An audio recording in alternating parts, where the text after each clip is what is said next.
Hola amigos, ¿cómo les va? Estaba disfrutando de este salmo, que es el salmo que nos va a tocar este domingo. ¿Cómo les va? Yo soy un sembrador y todos somos sembradores en el campo del Señor y nos encontramos con un nuevo video preparando la Eucaristía para este próximo domingo 31 del tiempo ordinario. Y las lecturas de este domingo vienen con un mensaje sencillo pero difícil a la vez. Sencillo en el sentido que es sencillo de comprender, es muy fácil de comprender, pero es difícil de llevar a la práctica, como toda la vida cristiana, es difícil de llevar a la práctica.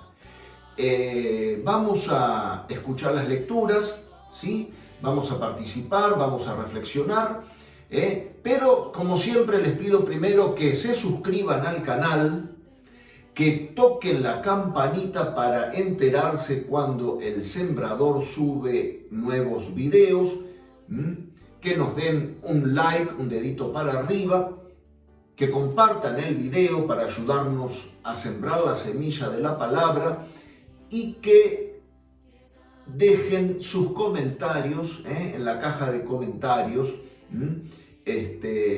tratando de contribuir al proyecto de un sembrador, para que todos, repito, para que todos podamos ser sembradores en este inmenso campo del Señor. Así que bueno, me gusta mucho la música esta que estoy escuchando de fondo y bueno, nos vamos a ir a las lecturas. ¿Me acompañan? Vamos.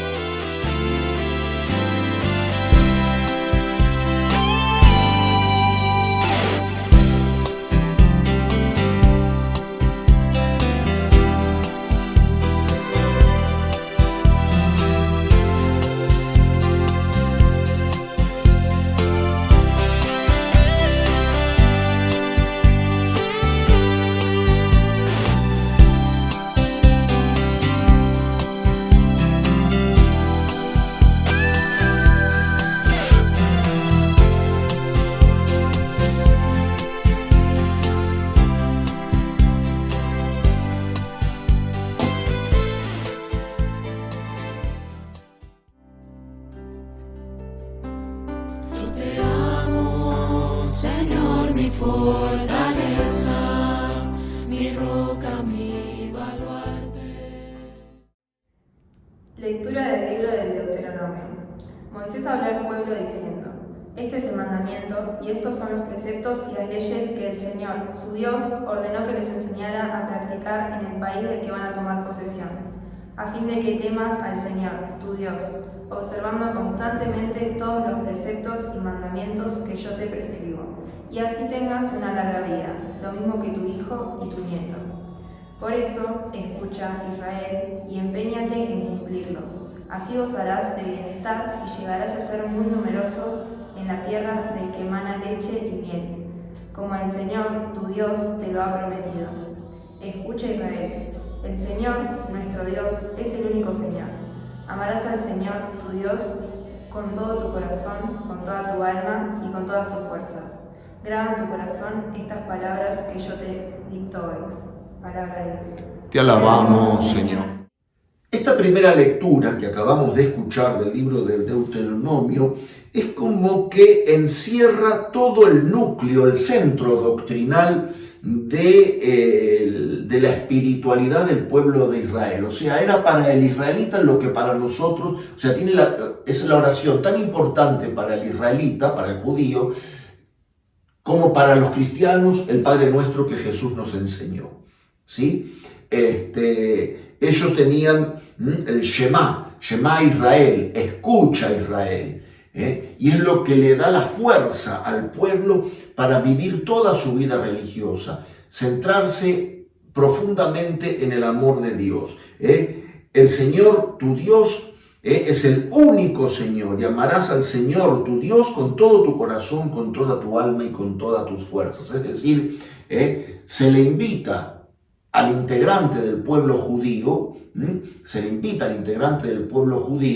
a que responda a ese amor infinito que Dios tiene, que Dios le ha manifestado. Es decir, Dios le ha manifestado su amor al pueblo de Israel, primero creándolo, segundo sacándolo de la esclavitud, ayudándolo en el desierto, acompañándolo, y dándole todas las bendiciones y todas las cosas, todos los favores que le ha dado. Por eso el pueblo tiene que responder con un amor muy profundo desde su corazón.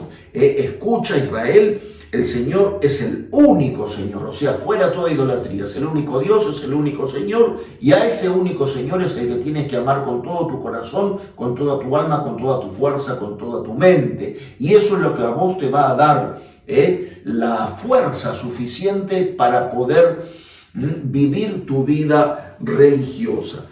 Para vivir tu vida religiosa. Podemos decir que este mandamiento concentra toda la ley y todo el sentido del pueblo de Israel.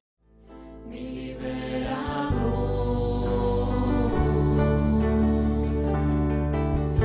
eres la peña en que me amparo. Salmo responsorial. Yo te amo, Señor, mi fortaleza. Yo te amo, Señor, mi fuerza. Señor, mi roca, mi fortaleza y mi libertador. Mi Dios, el peñasco en el que me refugio, mi escudo, mi fuerza salvadora, mi baluarte. Invoqué al Señor, que es digno de alabanza y que dé a salvo de mis enemigos. Viva el Señor, bendita sea mi roca. Glorificado sea el Dios de mi salvación. Él concede grandes victorias a su rey y trata con fidelidad a su ungido. El salmo, que acabamos de escuchar, ¿sí?, presenta al Señor como un refugio seguro, como una roca segura para sus fieles. Es la respuesta a la primera lectura. Amarás al Señor tu Dios con todo tu corazón, etcétera, etcétera. Yo te amo, Señor, mi fortaleza. Yo te amo, Señor, porque tú eres mi fuerza, tú eres mi sostén, tú eres mi ayuda, tú eres mi salvador. Como el tema que hemos elegido para este video, que lo hemos elegido a propósito porque es lo que le da sentido, lo que le da fuerza a todo el mensaje para este domingo. Esta es la razón por la cual el salmista glorifica a Dios, porque encuentra en Dios toda su fuerza, encuentra en Dios toda su fuerza para responderle a Él mismo. Repetimos el concepto.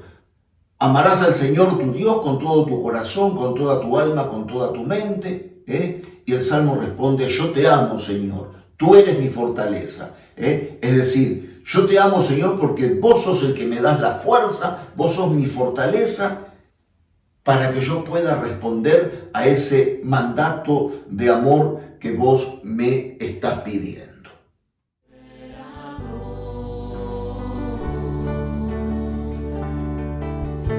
Eres la peña en que me amparo, mi escudo.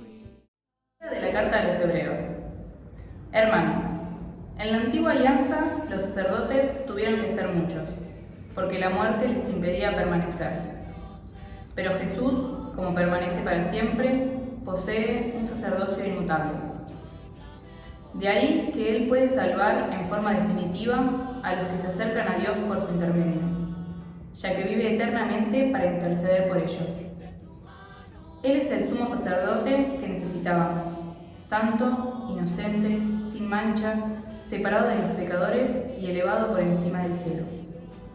Él no tiene necesidad, como los otros sumos sacerdotes, de ofrecer sacrificios cada día, primero por sus pecados y después por los del pueblo. Esto lo hizo de una vez para siempre, ofreciéndose a sí mismo. La ley, en efecto, establece como sumos sacerdotes a hombres débiles. En cambio, la palabra del juramento, que es posterior a la ley, establece a un hijo que llegó a ser perfecto para siempre. Palabra de Dios. Te alabamos, Señor. Continuamos con la carta a los Hebreos, ¿sí? Continuamos con la carta a los Hebreos, que nos sigue hablando del sacerdocio eterno de Jesucristo. El sacerdocio eterno e inmutable de Jesucristo. Es una comparación. Dice, en la antigua alianza los sacerdotes tuvieron que ser muchos, porque la muerte les impedía permanecer en el sacerdocio. ¿Sí? Jesucristo tiene un sacerdocio eterno, inmutable, que dura para siempre. Entonces, vamos a tratar de conceptualizar esto un poquitito. El sacerdocio de Jesucristo es el sacerdocio de la nueva alianza. Es el sacerdocio de la nueva alianza.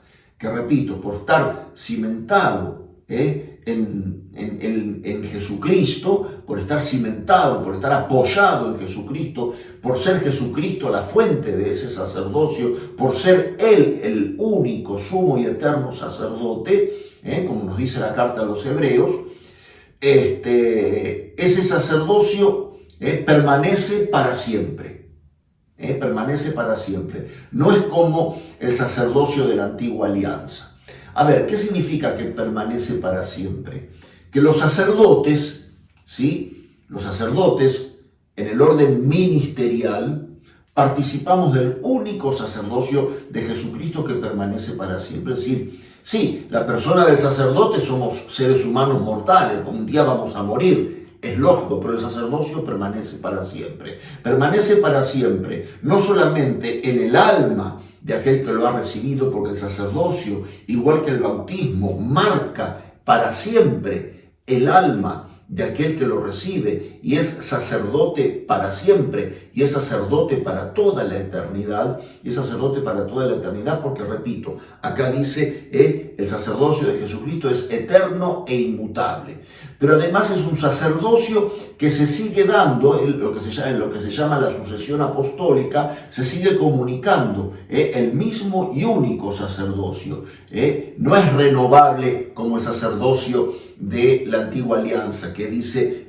por razón de que estaba sujeto al orden temporal, ese sacerdocio, tenía que ser nombrado permanentemente el sacerdote, tenía que ser nombrado permanentemente, pertenecía a una clase sacerdotal, que era la tribu de Leví, los descendientes de Leví, que era la clase sacerdotal de Israel, etc.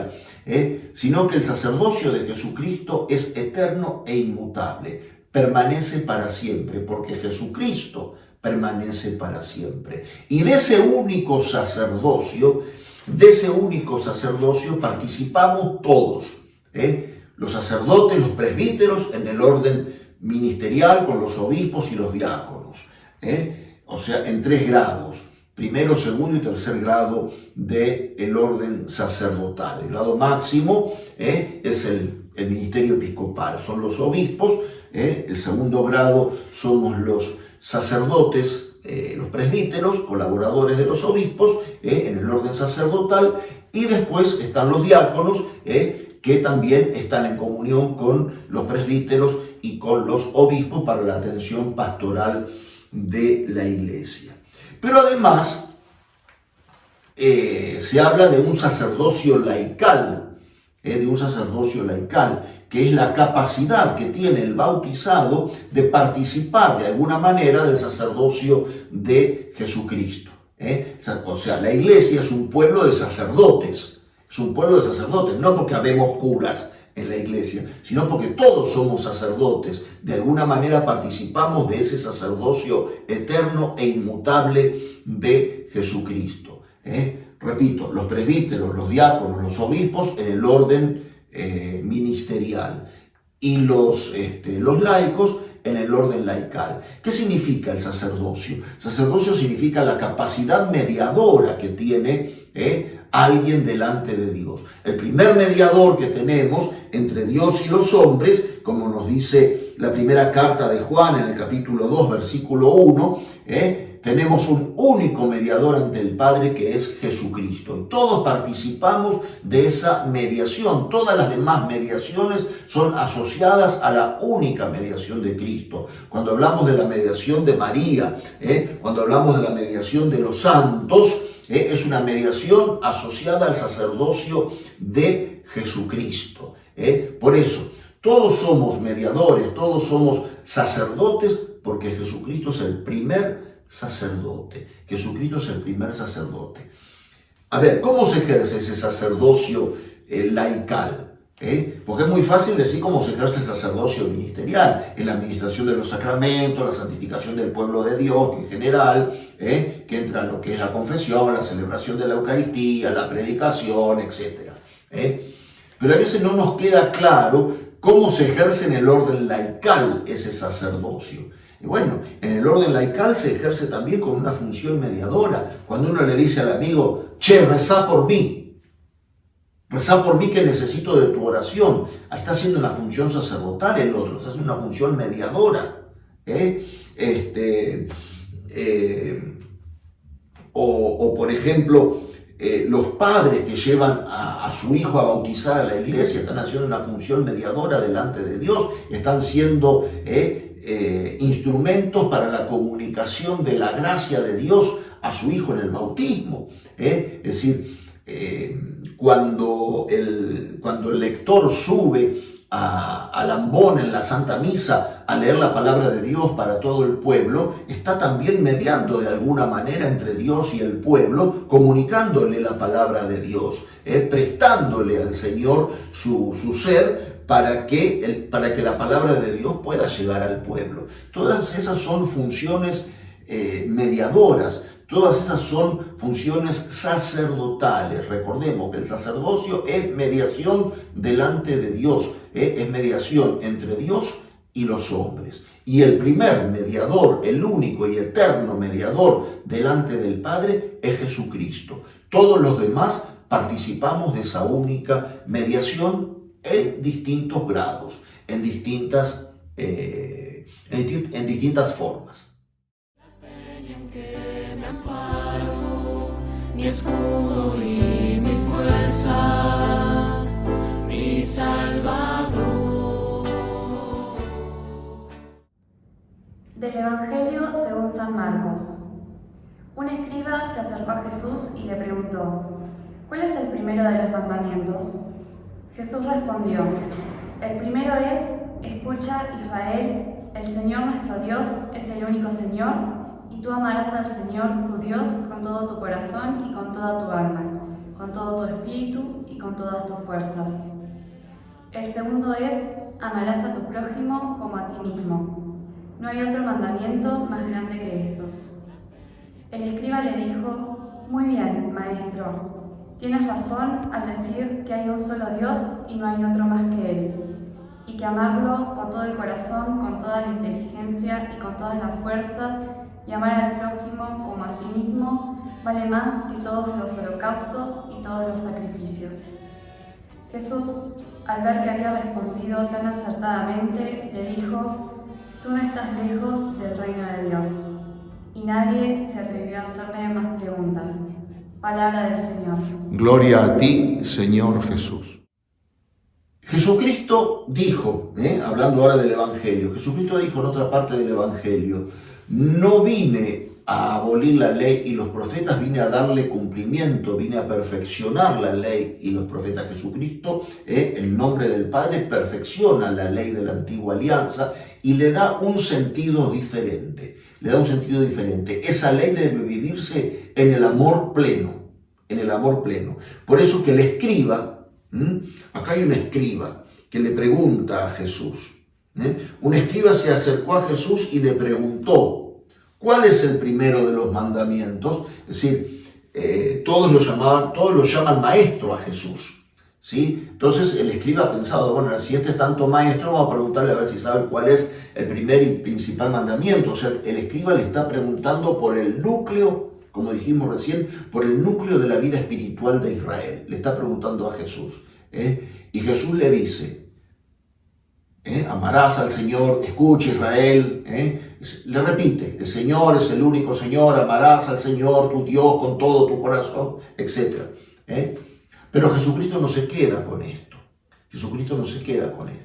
En el Decálogo, después de los 3 primeros mandamientos, hay otros 7 mandamientos que refieren directamente al prójimo, ¿sí? Por eso dice, el segundo, y ahí resume los otros 7 mandamientos, ahí resumen los otros 7 mandamientos, el segundo es semejante al primero. Es semejante al primero, no es igual, es semejante, tiene una semejanza con el primero. Claro, porque no es lo mismo amar a Dios que amar al prójimo. A Dios se lo ama por sobre todas las cosas, inclusive por encima del prójimo. ¿Sí? El amor a Dios es por encima de todas las cosas. El amor a Dios es por encima de todas las cosas. Dice el segundo mandamiento, y acá se debe haber quedado medio perplejo el escriba. Es amarás a tu prójimo como a ti mismo. Amarás a tu prójimo como a ti mismo. No hay otro mandamiento más grande que estos. No hay otro mandamiento más grande que estos. Y después sigue el diálogo. ¿Sí? El diálogo nos va a dar lugar a la reflexión también. Porque el escriba le dice, muy bien, maestro, tienes razón al decir que hay un solo Dios, que no hay otro más que Él. O sea, es como que le dora la píldora a Jesús. Muy bien, Jesús, respondiste. Muy bien. Y que amarlo con todo el corazón y con toda vale más que todos los holocaustos y todos los sacrificios. Jesús, al ver que había respondido tan acertadamente, dijo, tú no estás lejos del reino de Dios. Le dijo, tú no estás lejos del reino de Dios. No le dijo, tú estás en el reino de Dios. Dijo, tú no estás lejos del reino de Dios. Es como que le falta algo al escriba. A ver, pensemos, ¿qué es lo que le falta al escriba? El escriba, los escribas, los doctores de la ley, eran grandes conocedores de la Escritura. Pero a la vez eran grandes teóricos de la Escritura. Grandes teóricos. Ellos, era muy difícil refutarle la Escritura a esta gente porque habían pasado su vida estudiando la Escritura.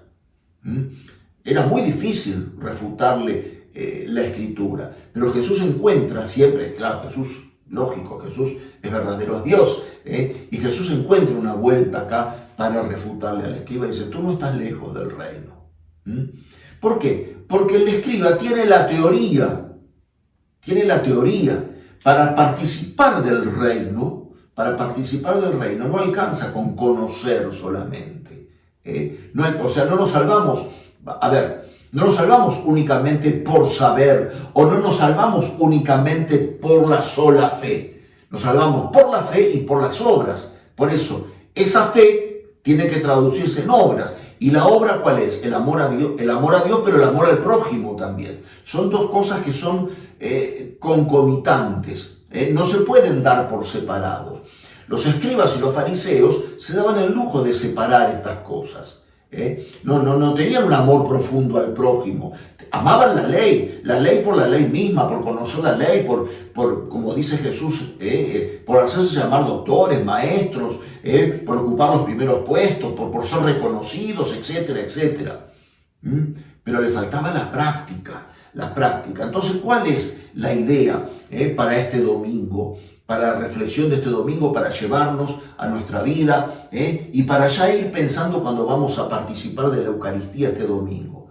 Que no nos pase, no seamos teóricos de la palabra, no seamos teóricos de la ley, seamos cumplidores, seamos ejecutores de la ley. Y esta ley del amor se ejecuta, se realiza en acciones concretas y existenciales, pequeñas, pero concretas y existenciales. En una ayuda que yo puedo dar, hay veces pensamos que para salvarnos tenemos que hacer actos espectaculares, conmover a las masas, No. Si Dios tiene reservado ese carisma para alguna vez lo dijimos, si Dios tiene reservado ese carisma de líder espiritual para alguna persona en particular, bendito sea Dios y que esa persona lo pueda vivir y ejercer con humildad. Pero el grueso, el común, ustedes y yo, estamos llamados a realizar esos actos de amor en cosas pequeñas, en las pequeñas cosas de todos los días. Me viene a la mente una anécdota del obispo auxiliar de acá de La Plata, de Monseñor Alberto Bochatey, que nos contaba una vez a un grupo de sacerdotes. Y nos contaba que cuando él era seminarista y estaba estudiando en Roma, y había llegado la oportunidad de visitar el hogar de la Madre Teresa allá en Roma. Y justo coincidió que en esos días la Madre Teresa estaba en ese hogar, o sea, no estaba en la India, había viajado a Roma y estaba en ese hogar, con los pobres, con los necesitados, etc., haciendo su apostolado. Bien. Entonces, fue con un periodista, porque la Madre Teresa era permanentemente acosada por los periodistas querían entrevistarla permanentemente. Bueno, y ella no se negaba a las entrevistas, siempre con mucha caridad, con mucho amor los atendía. Pero no nos olvidemos que era la Madre Teresa, era la Madre Teresa. Y la Madre Teresa, esto que acabo de decir, lo tenía bien claro, que el amor se vive en pequeños gestos concretos y existenciales. Entonces dice, nos contaba el obispo, que en esa época era seminarista, el obispo, que llegaron con el periodista y se encuentran con la Madre Teresa, tocan a la puerta y la misma Madre Teresa es quien les abre. Bueno, en inglés hablaba la Madre Teresa, bueno, qué bueno que llegaron, bienvenidos, etc. Sí, vamos a hacer la nota, vamos a hacer todo, pero ¿saben? Primero hay que hacer sándwiches de queso. Había llegado una donación de queso o habían comprado queso, no sé qué, y había que hacer sanguchitos de queso. No sé cuánto tiempo, como 1 hora o 2 lo tuvieron. Al seminarista y al periodista, al seminarista Bochatey entonces y al periodista, cortando pan y haciendo sándwiches de queso para toda la gente que la Madre Teresa iba a ayudar. Después no sé qué otro trabajo les hizo hacer la Madre Teresa, sí, ayúdenme con eso, y después los llevó a un living, a un lugar que hay, bueno, ahora sí, vamos a hacer la nota. Pero fíjense que, o sea, el gesto de amor de la Madre Teresa no era darle la nota al periodista, porque en definitiva la Madre Teresa iba a tener que contar lo que ella hacía. Y yo creo que a la Madre Teresa esas cosas no le gustaban. O sea, que vive la caridad en serio, no le gusta contar lo que hace. Pero el gesto de amor que la Madre Teresa les hizo compartir a ellos fue hacer sanguchitos para los pobres. Y uno puede hacer sanguchitos para los pobres, o puede ayudar en Cáritas, o puede hacerle una ayuda a alguien que necesita, o a alguna familia, o a los de la propia casa. El simple hecho de poner la mesa a la hora de comer, por ejemplo, de salir a hacer un mandado de comprar 1 kilo de pan para el almuerzo, o de ayudar a limpiar un piso en la casa, eso se puede hacer con un amor extraordinario a Dios y al prójimo. No hace falta convertir a las masas.